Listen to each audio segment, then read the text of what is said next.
Hi folks, this is Dog808 with NDA Gaming, and I'm playing some Grid 2. Got some good news for those that missed the Demolition Derby from the first Grid.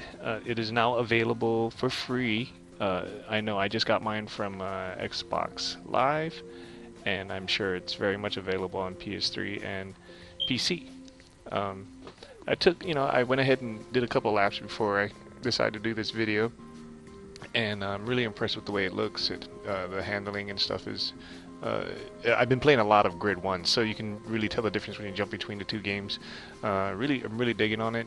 There was a few things, like when Grid 2 came out, I was a little disappointed. It wasn't as vast as the Grid 1 was, as far as locations. The cockpit view is another thing too that I really missed.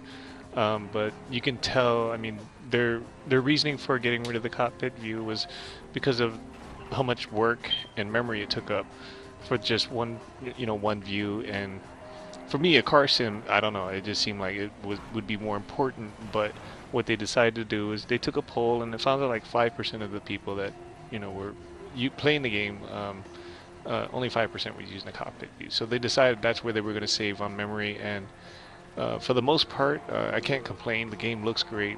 The cars handle a little better, and um, uh, the sacrifice was worth it.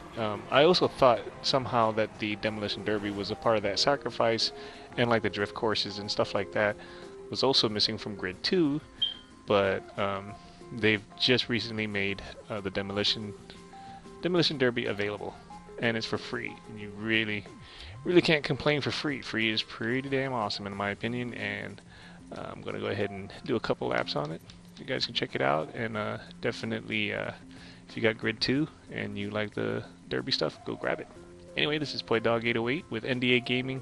Enjoy the rest of the video.